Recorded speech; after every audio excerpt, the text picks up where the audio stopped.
Our next guest goes spelunking in the dark caves of the human spirit so that you and I don't have to. Angelo Carusone is president of Media Matters for America. Media Matters, I'm sure you know them.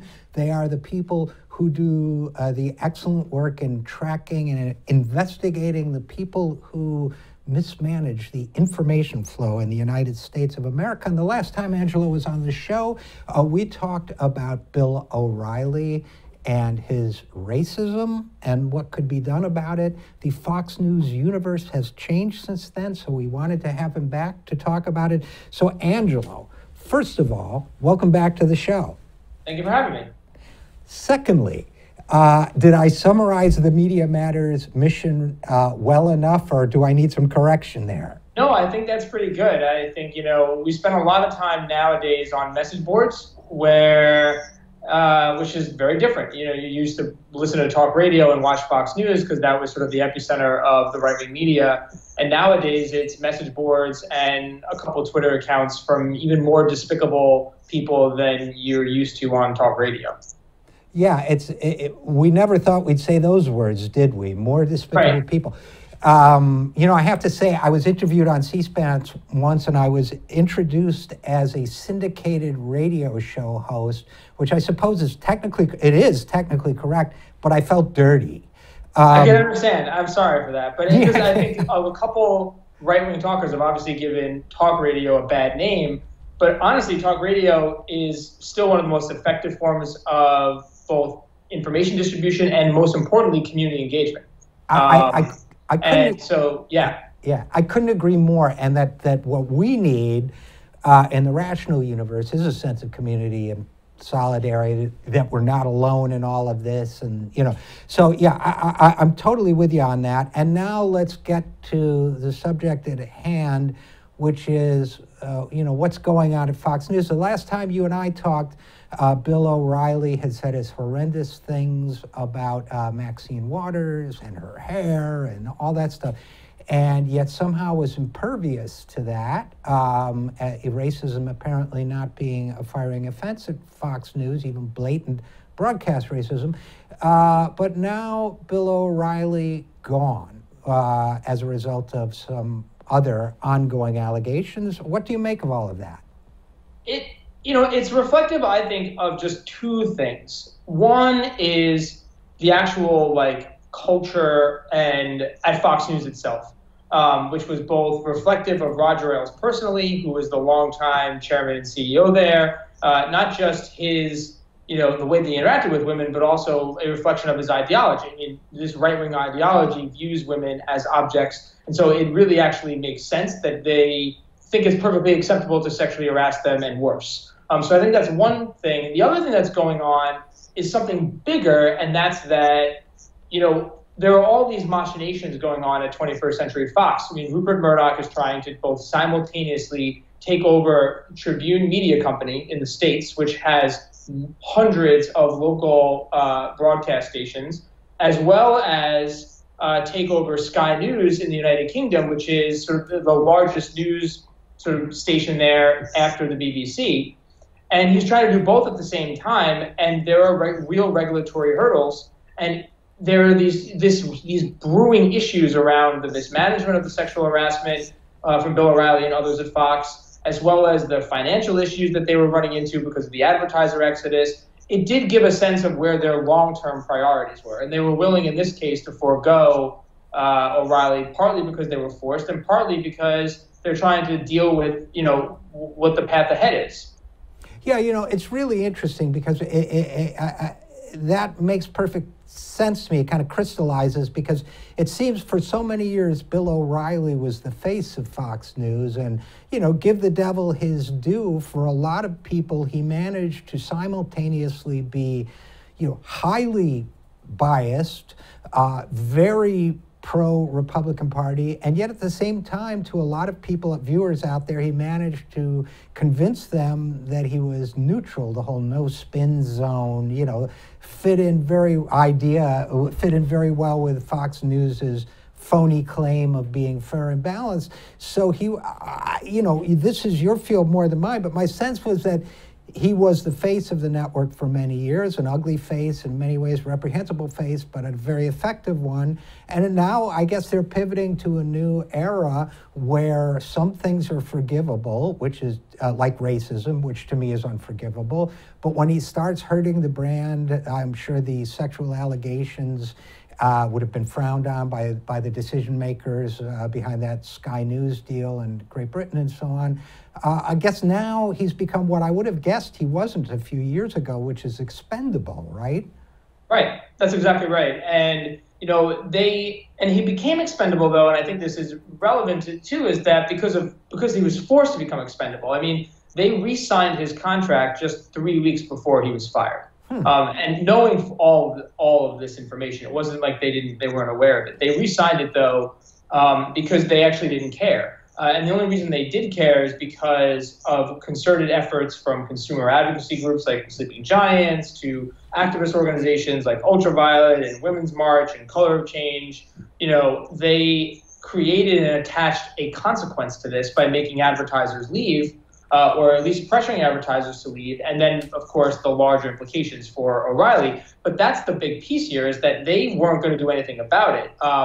And it wasn't just O'Reilly that got fired, though. It was also the longtime president, or the recent president, but he's been a longtime deputy at Ailes, Bill Shine.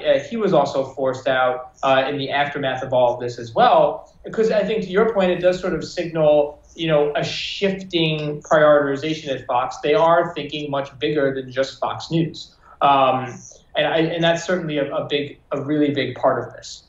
I wonder to what extent that rethink includes stepping away from their right-wing ideology. You hear things about the younger generation, Rupert Murdoch's sons and so on. You think they're going to become less identified with the Republican and right-wing propaganda they've been spewing all these years? I mean, they did replace, now Tucker Carlson has gone up. He's certainly as extreme as any of them, as far as I'm concerned. And they've still got Hannity and so on. But is there any chance that they're not going to be the ideologues they've been in the past? Yeah, I do. And that's not because I give them credit for being better people or anything. It's actually just that, part of it is that in order to maintain and keep the audience that they've had, there's a purity and a visceralness required. And the second you sort of start to take away from that, even dilute it just a little bit, you lose the engagement from your audience. So part of it is that over time, they're not going to be able to sustain the same level of visceral right-wing meat because they've already demonstrated that they're bendable in some ways. And that's part of an issue. The other part of it is that, there'll be a market for it, for a different kind of Fox News. They will always be outfoxed, ironically, by the very message boards and these new sort of distribution channels that we were talking about just right at the beginning of the show. They're getting, the raw right-wing stuff is now coming from these players on Twitter and these message board communities. Part of what makes Tucker appealing to so many is actually his direct connection to these new alt-right communities. I mean, his executive producer spends a fair amount of time on 4chan and in the Donald subreddit developing show segments with this community of sort of alt-right, extremists. So, part of it, I think, is that over time the network will shift and they'll probably have a new marketplace for a different version of news than what you typically associate with Fox. I don't know if they'll be perfect, but I definitely think they won't be as ideologically aligned with the far right as they had been. But I don't think that shift is going to happen abruptly. I think, when people have asked me, I think it's 5 to 7 years from now, Fox News will be unrecognizable. It doesn't mean that it'll be perfect or even great. It just means it won't be the Fox News you've known for the last 20 years. And again, we're talking with Angelo Carusone, president of Media Matters for America. So in other words, I mean, they are smart people. They may be amoral or worse, but they're going to try a different strategy. And you made a great point, by the way, Angelo, which I just want to underscore before we talk about Bill Shine for a minute, which is that they knew all along and had no problem with Bill O'Reilly's serial mistreatment of women. They paid out money for it. They probably considered it the cost of doing business with him. They had no moral or ethical problem with it until it became politically inconvenient and started to affect the bottom line maybe more than they wanted. So I have to say on a personal level also that, you know, Bill O'Reilly is walking away from this with a lot of money. So the part of me that wants to see justice restored in the universe is not satisfied with his departure. I mean, that may be an aside, but this is not a satisfying conclusion to me in the sense that the guy gets to walk away with all this money after doing these horrible things for so long, thanks to this company that protected him for so long. It's true, although there's something really interesting about that exact point, because I agree with you, there's something deeply unjust about it. The part that's so fascinating is that when they renegotiated his contract just 3 weeks before, obviously it was very similar. His salary went up a little bit. They made a very significant change, though, to the moral turpitude clause. His previous contract would have forced them to basically pay him out for the entire amount.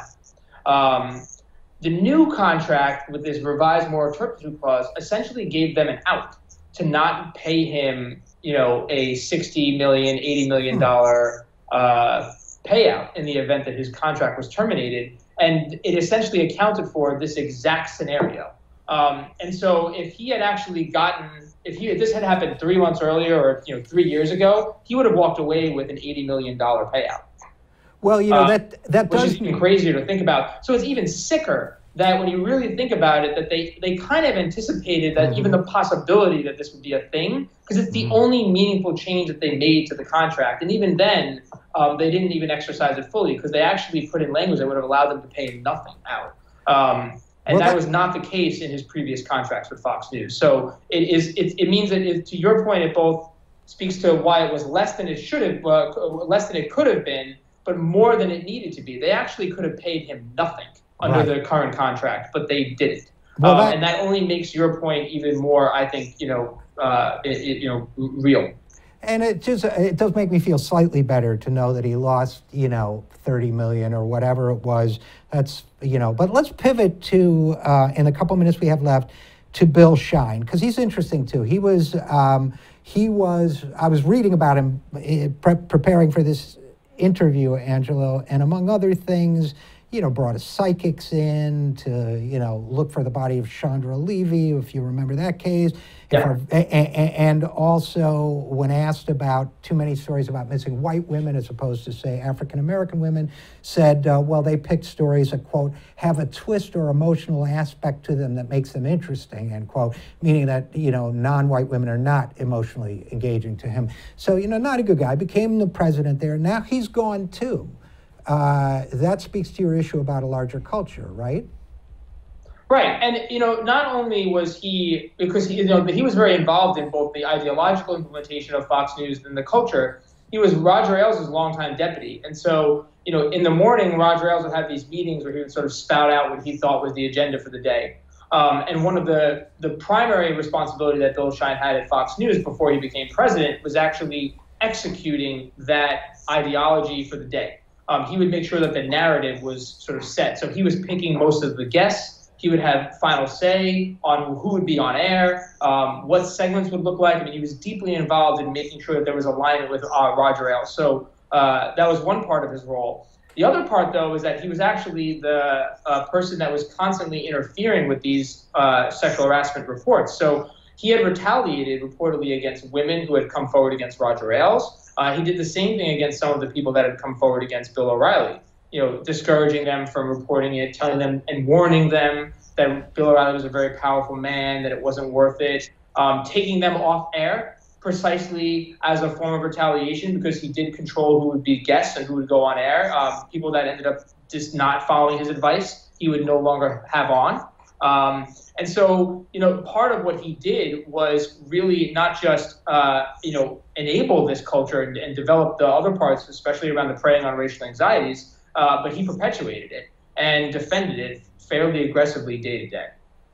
Well, so he's gone too, and I guess that's part of the general house cleaning, maybe the explanation may be the same as with the departure of O'Reilly, that this is Sky News and making themselves acceptable and all that. Maybe do they see more trouble coming with this guy? I know he's been named in some lawsuits and so on for this kind of interference he ran. Right. Yeah, I think the big issue too is that he was James Murdoch needed to get control of the network, and while Bill Shine was still there, he didn't have it. And I think now he has a little bit more control over the network, and I think they anticipate some bigger problems though. There's a lot more to come, to be honest.